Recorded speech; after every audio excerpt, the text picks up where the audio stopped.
She said, "I need my ex at the wedding for closure. Please be mature." I smiled. The next day, I sent his wife a +1 invite. At the rehearsal dinner, closure became chaos. I'm a pretty straightforward guy. I own a company that does historic building restoration. I like old things, solid foundations, and the simple truth of a plumb line. My life is about structure, integrity, and making sure things that are meant to last do. Which is why the conversation my fiancée Emily started 3 weeks before our wedding felt like an earthquake under a house I thought was built to stand for 100 years. We were finalizing the guest list, a task that was already giving me a headache. She was tapping her pen against the paper, a sure sign she was about to say something calculated. "Babe," she started, her voice a little too casual. "There's one more person I'd like to add." I looked up from the seating chart. "We're already over by 10 people, Em." "Who is it?" She took a breath. "It's Daniel." Daniel, her ex-fiancé. The man she had been with for 6 years before me. The man she had almost married. The man whose ghost had haunted the edges of our entire 4-year relationship. I'd heard his name 1,000 times in 1,000 different stories, always framed as a tragic, beautiful chapter of her past. I put my own pen down and looked at her. "You want to invite your ex-fiancé to our wedding?" "I need him there, Ethan," she said, her voice taking on a tone of patronizing therapy speak. "It's about closure. I need him to see me happy, to see me moving on. It's the final step in closing that door forever. It's for me, and for us. Please just be mature about this. Be mature." 2 of the most manipulative words in the English language. They're a verbal trap, designed to make any objection on my part seem childish and insecure. I looked at her, at the earnest, pleading expression on her face, and I knew this wasn't a request. It was a demand. And it wasn't about closure. It was about something else entirely. It was a power play, a final, public demonstration that her past was still important enough to have a seat at the table of our future. I didn't argue. I didn't yell. An engineer doesn't get mad at a stress test. He just watches the instruments and logs the data. And the data I was logging was telling me that a critical structural failure was imminent. The wedding I had been planning, the future I had been building, it was all a facade. So I smiled. A calm, warm, understanding smile. The one I knew would disarm her completely. "Of course," I said. "I get it. If it's important to you, then it's important to me. Send him an invitation." The relief on her face was so immediate, so absolute, it was almost comical. She gushed about how I was the best, most understanding man in the world. She kissed me, already pulling out her phone, probably to text Daniel the good news. She thought she had handled me, managed my insecurities with her pop psychology nonsense. She had no idea she hadn't just invited her ex to our wedding. She had just handed me the detonator. Update 1. The day after our little closure talk, my operation began. It wasn't an act of rage, it was a project, like any other restoration I'd ever managed. The goal was to expose the rot in the foundation and then bring the whole unstable structure down in a controlled, spectacular demolition. My first step was to learn everything I could about Daniel. I knew the basics from Emily's stories, but I needed more. I hired a private investigator, a discreet professional I'd used before for due diligence on business partners. I gave him Daniel's full name and last known city of residence. I told him I needed a complete workup, his current personal life, his financial situation, everything. While the PI was working, I focused on the wedding itself. I had access to our shared wedding planning website, the one with the guest list, the vendor contracts, everything. I found Daniel's name, which Emily had already added, along with his address. Then I did something that made me smile. I clicked the Add a +1 button next to his name. The PI called me back 2 days later with a full report, and it was more interesting than I could have ever imagined. Daniel was not the heartbroken, pining artist Emily had always painted him as. He was married, had been for 2 years. His wife's name was Sarah. She was a corporate lawyer, and from her social media presence, she appeared to be a sharp, no-nonsense woman who was very, very proud of her husband and their life together. There were hundreds of photos of them, looking happy, successful, and very much in love. There was no mention of Emily. No sign of any lingering heartbreak. The report also contained a crucial detail, Sarah's maiden name. A quick search revealed that her father was a senior partner at one of the biggest law firms in the state, the same law firm that was handling the legal work for a massive downtown redevelopment project my company was the lead contractor on. It was a small world, and it was about to get a whole lot smaller. I went back to the wedding website. In the space for Daniel's +1, I typed in a name, Sarah. I found her office address online and entered it as the mailing address for the invitation. I then clicked Send Invitation. A beautiful, calligraphed invitation, paid for by me, was now on its way to Daniel's unsuspecting wife, inviting her to her husband's ex-fiancé's wedding. I imagined the confusion, the questions, the quiet, simmering suspicion that little envelope would generate. It was the first, small crack in their foundation. Next, I focused on our own finances. Like a fool, I had agreed to a joint account for wedding expenses, an account into which I had deposited a substantial six-figure sum. Emily had contributed a small fraction of that, an amount that was more symbolic than significant. I couldn't just drain the account, that would be too obvious, but I could protect my assets. I spent an afternoon with my own lawyer, a man who had helped me navigate complex construction contracts and who was an expert in finding loopholes. We went through every vendor contract for the wedding. Most of them had a force majeure clause, an act of God, provision that would allow for cancellation without losing the entire deposit. We also found that many of the contracts were with companies that had a professional relationship with my firm. A quiet word from me about a family emergency and the potential for future business was all it took. One by one, I began to dismantle the wedding, not by canceling, but by postponing indefinitely. The venue, the caterer, the florist, they all agreed to hold my deposits as credit for a future, unspecified event. I was turning our wedding into a ghost, an apparition that existed on paper but had no substance. While I was quietly gutting the wedding, Emily was blissfully unaware, completely absorbed in the drama of her own making. She told me Daniel had RSVP'd yes. She was giddy with excitement. She talked about the beautiful, healing conversations she would have with him at the reception. She even had the audacity to ask me if I was okay with it, if I was feeling secure. I just smiled and told her I trusted her completely. The final piece of my plan was the rehearsal dinner. It was scheduled for the Friday night before the wedding, at a private room in an upscale restaurant. The guest list was smaller, just the wedding party and immediate family. Daniel, of course, was on that list, and so was his +1. I needed to make sure Sarah would be there. I needed to ensure the explosion happened in the most contained, most impactful way possible. So I took a risk. I reached out to a junior partner at her father's law firm, a man I had a good working relationship with. I told him I had a very sensitive, personal matter to discuss. We met for a drink. I didn't tell him everything.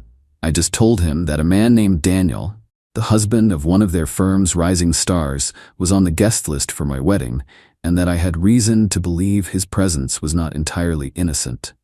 I told him I was concerned that there might be some professional blowback if a scandal were to erupt. It was all I needed to say. The man understood the language of corporate risk management. He promised to look into it and ensure all parties were aware of the potential optics. I knew he would go straight to Sarah's father, and I knew her father would go straight to her. I hadn't just invited her to the party. I had made her attendance a matter of professional and familial duty.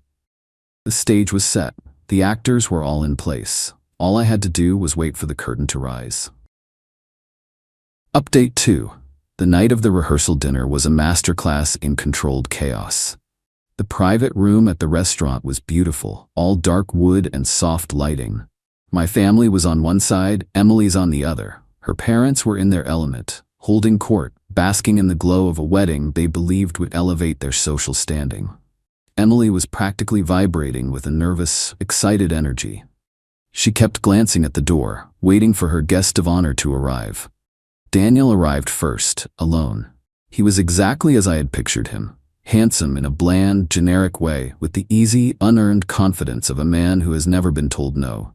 He and Emily shared a hug that was a little too long, a little too familiar. I watched from across the room, my expression a perfect mask of polite indifference. Emily brought him over to introduce him to me. "Ethan, "This is Daniel," she said, her voice bright and cheerful. "Daniel, this is my fiancé Ethan." We shook hands. His grip was firm, his eyes full of a kind of pitying condescension. He was sizing me up, the man who had replaced him, and he had already found me wanting. "Great to finally meet you, man," he said. "Emily has told me so much about you." "Likewise," I said. "I feel like I know you. It's a brave new world, isn't it? Where fiancés and ex-fiancés can all be one big, happy, mature family." His smile faltered for a fraction of a second. He wasn't used to his presence being acknowledged so directly. He was used to being the secret, the ghost. Then the door opened again, and Sarah walked in. She was stunning, tall, elegant, dressed in a sharp, impeccably tailored power suit that made her look like she could negotiate a hostile takeover between appetizers. She scanned the room, her eyes sharp and intelligent, and landed on her husband. A slow, cold smile spread across her face. Daniel's blood ran cold. I could literally see the color drain from his face. He looked like a man who had just seen a ghost of his own, the ghost of his comfortable, well-funded future. "Sarah," he stammered. What are you doing here?" "What do you mean, darling?" she said, her voice dripping with ice. "I got an invitation, a +1 to be exact. I wouldn't miss it for the world." She walked over to him and gave him a searing, possessive kiss on the lips, her eyes locked on a stunned and horrified Emily. The atmosphere in the room, which had been buzzing with cheerful conversation, went dead silent. Everyone was staring. Emily looked back and forth between Daniel and Sarah, her carefully constructed fantasy of a tearful, romantic reunion imploding in real time. Sarah turned her attention to Emily, her smile widening. "You must be Emily," she said, extending a hand. "Daniel has told me so much about you." It was a lie, of course. A beautiful, vicious lie. "It's so progressive of you to invite your ex to your wedding. Most women wouldn't have the confidence, or the nerve." The dinner that followed was the most excruciatingly awkward social event I have ever witnessed. Sarah was a master of psychological warfare. She dominated the conversation, telling long, detailed stories about her and Daniel's wonderful life together. She talked about the house they were building, their upcoming trip to Tuscany, their plans to start a family. With every word, she was drawing a thick, black line under a single, brutal fact. Daniel was hers. He was not available for closure. He was not a free agent in Emily's emotional psychodrama. Emily just sat there, crumbling. Her face was pale, her hands were shaking. She could barely eat. Daniel looked like he wanted to crawl under the table and die. He kept shooting desperate, pleading glances at me, as if I could somehow save him. I just gave him a small, tight smile and took a sip of my wine. The final blow came during the toasts. My best man gave a heartfelt, funny speech. Emily's maid of honor gave a tearful, rambling one. Then Sarah stood up, her wine glass in her hand. "I'd like to propose a toast," she began, her voice ringing with a false, cheerful sincerity. "To the happy couple. Emily, it takes a special kind of woman to maintain such a powerful connection to her past. And Ethan?" she said, turning to me, her eyes glinting with a newfound sense of alliance. "It takes a very, very special kind of man to be so wonderfully accommodating. May you both get exactly what you deserve." The toast landed like a lead balloon in the silent room. After that, the party fell apart. Emily, on the verge of a full-blown meltdown, made a hasty excuse and practically ran out of the restaurant, her parents trailing behind her, their faces a mixture of confusion and fury. Daniel, after a hissed, whispered argument with his wife, followed them out. I was left sitting at a table with my family and a very smug-looking Sarah. She walked over to my chair, leaned down, and spoke in a low voice that only I could hear. "Thank you," she said. "You have no idea how long I've suspected something was going on. That little invitation was the proof I needed." "You're welcome," I said. "I have a feeling you and I will have a lot to talk about in the coming weeks." She just smiled, a real genuine smile this time. "I have a feeling you're right." Final update. It's been a year. There was no wedding, of course. The day after the rehearsal dinner from hell, Emily and her parents showed up at my house, demanding answers. It was a short conversation. I had my lawyer Ben there with me. I laid out the facts. I told them I knew her request to have Daniel at the wedding was a lie, a final attempt to either win him back or to keep him as a satellite in her emotional orbit forever. I told them the wedding was canceled. and that our relationship was over. Her mother, predictably, launched into a tirade about the money they had spent, the humiliation, the scandal. Ben calmly informed her that most of the major vendors had been postponed and that the financial losses were minimal. He also reminded her that Emily's actions were the sole cause of the cancellation, and that any attempt to sue me would result in a very public and very embarrassing discovery process.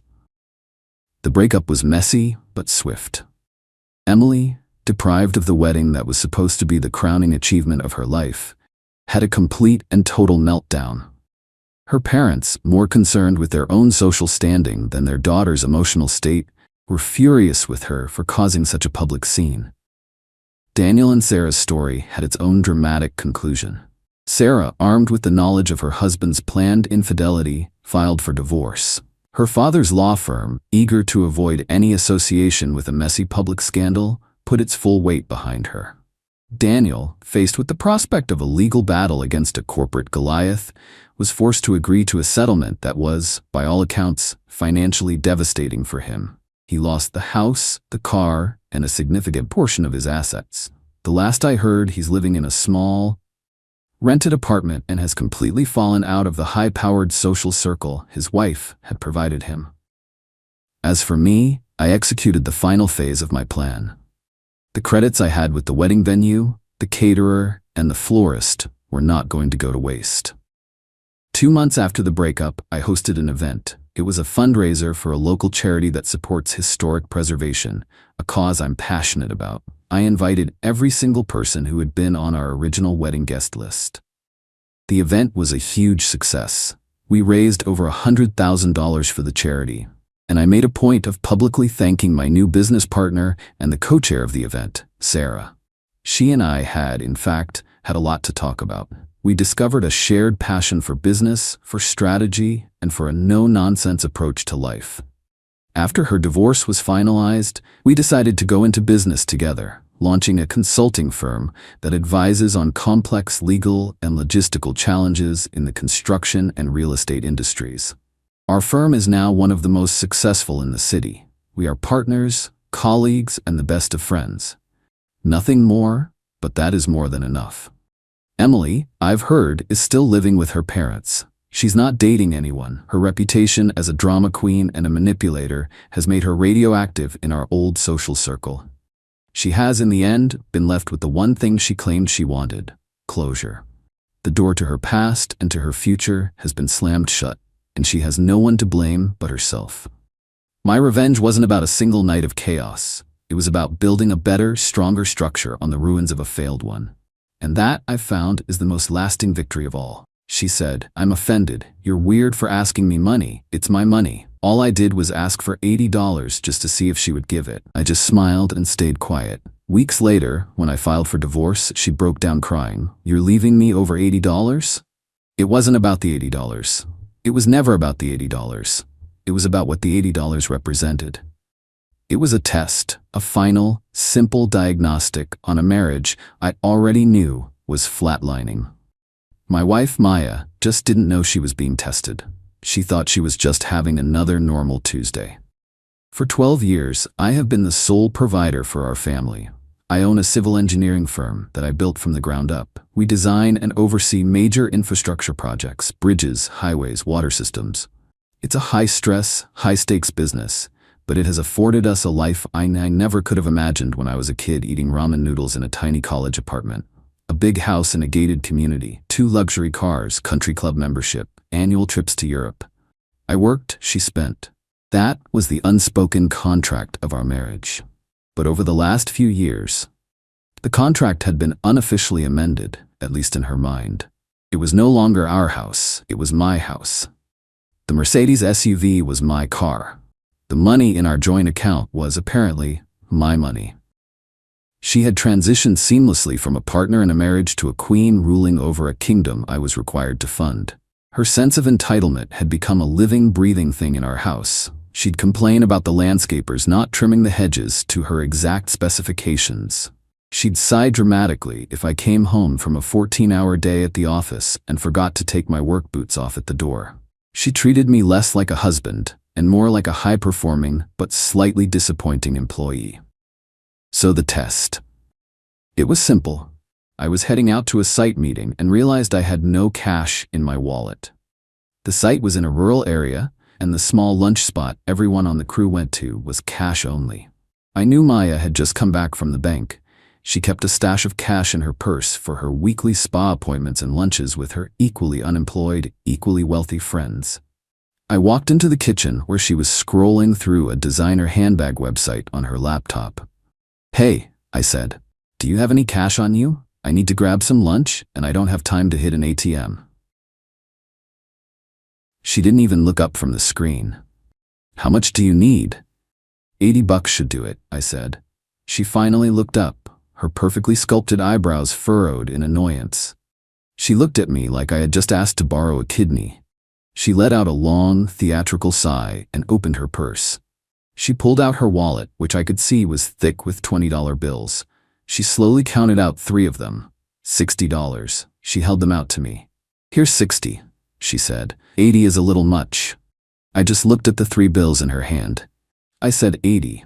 "I'll probably grab lunch for one of my foremen too." This is when the switch flipped in her.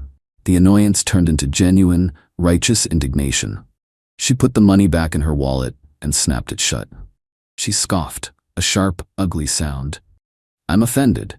You're being weird for asking me for money. It's my money. Why are you asking me for my money?" I just stared at her, letting the words hang in the air. My money.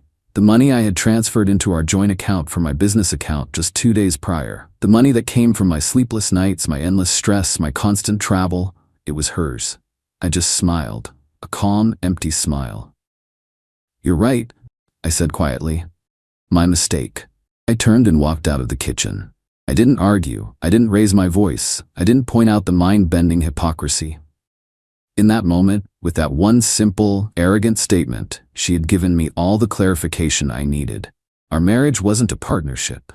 It was a business, and she had just declared herself the sole shareholder of an enterprise she had never invested a single drop of sweat into. I got in my car, drove to the nearest ATM, and took out $100. As I drove to my site meeting, I made a phone call. It wasn't to my foreman. It was to my lawyer. I told him we needed to meet, urgently. Maya thought she had just won a small, insignificant power struggle over $80. She had no idea she had just liquidated her entire life's portfolio. Update 1. It's been 4 weeks since the $80 incident.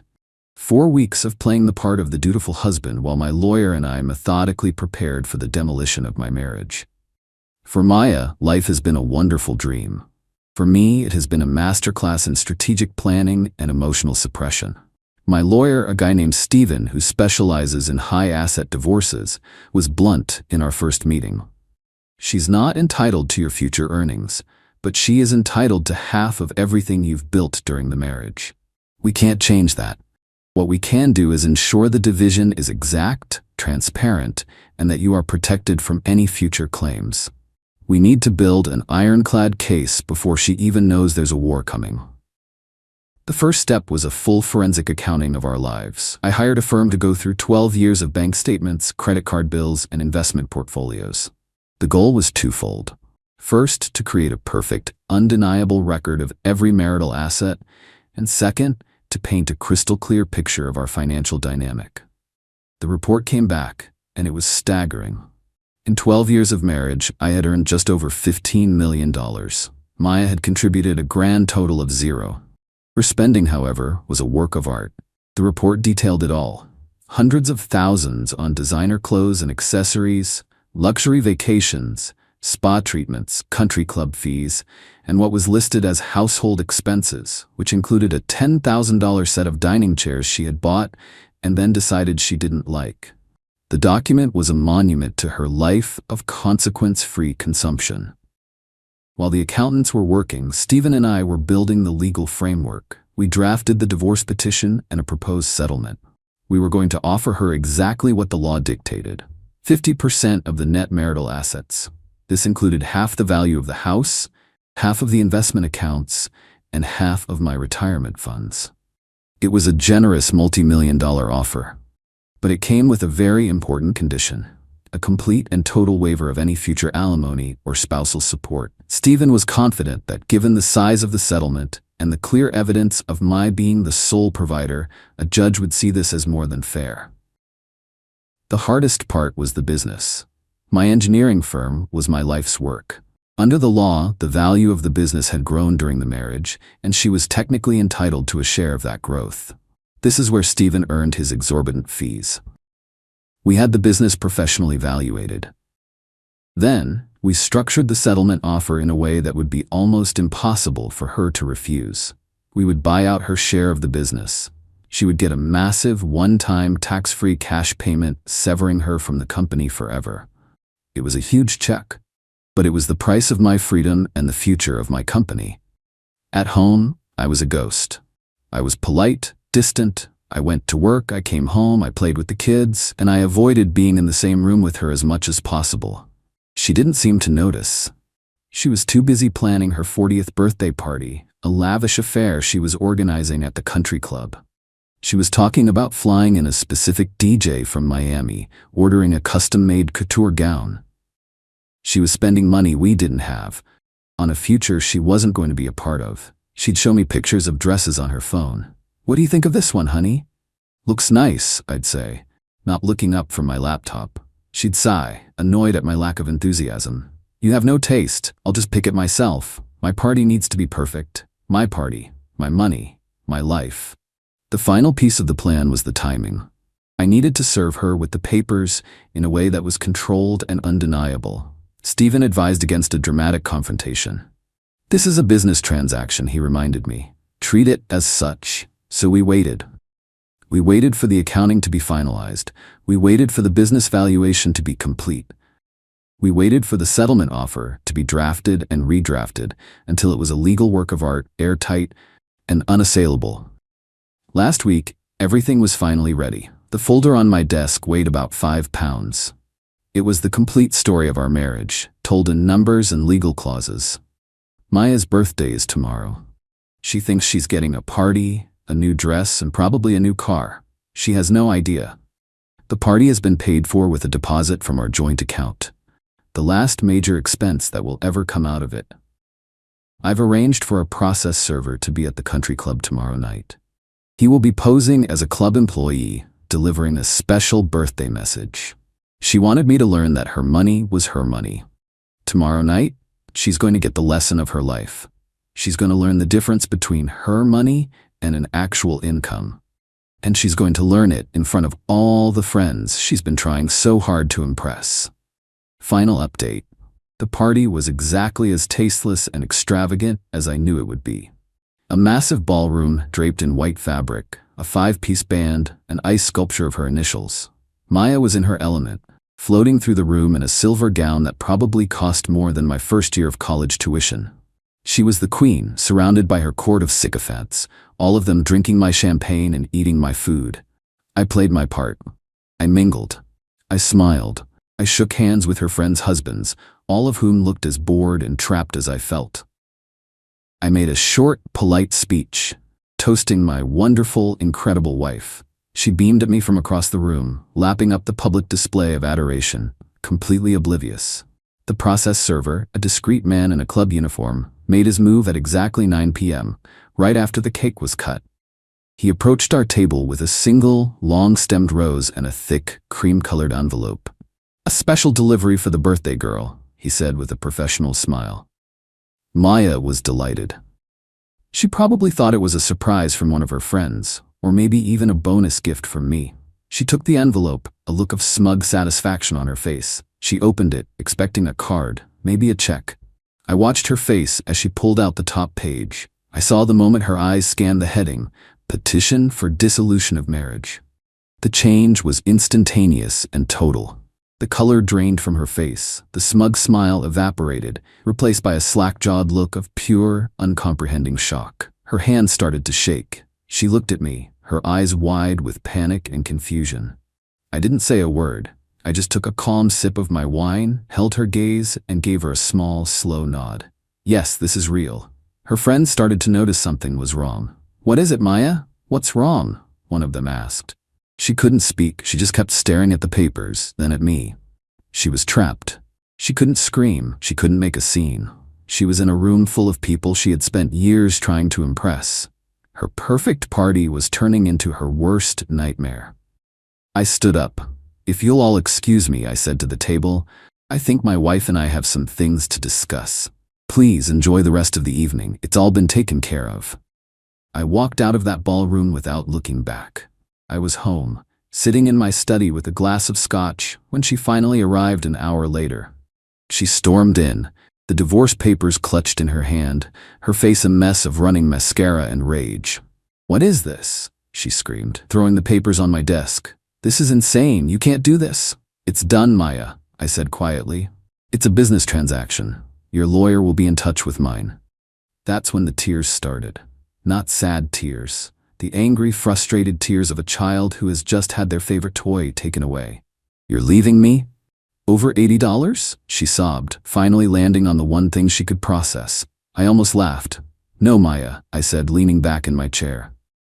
"I'm not leaving you over $80. I'm leaving you because of what the $80 revealed. It revealed that for the past 12 years, you've seen me as a corporation, not a husband. You've treated our marriage like a hostile takeover of my assets. The $80 was just you finally saying the quiet part out loud. It's my money." She started to argue, to deny, but I held up a hand. "It doesn't matter anymore. What does matter is your financial future. I suggest you read the settlement offer very carefully. It's more than fair. It's a multi-million-dollar severance package. But I want to be very clear. It's a one-time payment. The income you've been living on is gone. The business you've been bleeding dry is no longer yours to touch. From now on, what's in your bank account is, for the first time in your life, actually your money. I hope you've learned how to manage it." The weeks that followed were a blur of legal meetings. She fought, of course. She hired an aggressive lawyer who tried to claim she was a vital, contributing partner to my business. But our forensic accounting was perfect. Her lawyer quickly realized he had nothing to work with. Faced with a long, expensive, and unwinnable court battle, she accepted the settlement. The divorce was finalized last month. She got the house, which she immediately had to put on the market because she couldn't afford the property taxes and upkeep. She got a massive cash settlement, but I know her spending habits. A few $1,000,000 will disappear a lot faster than she thinks. I see her around town sometimes, driving a much more modest car. Her glamorous friends seem to have vanished. She looks smaller. We share custody of the kids, and I make sure they have everything they need. Their lives, I have guaranteed, will not be impacted. The other day, my son told me that she had to sell her favorite designer handbag to pay for a plumbing repair at her new, much smaller rented condo. He said she cried about it for a day. It wasn't about the $80. It was about the slow, painful realization that money you don't earn is a privilege, not a right, and her privileges had just been revoked, permanently.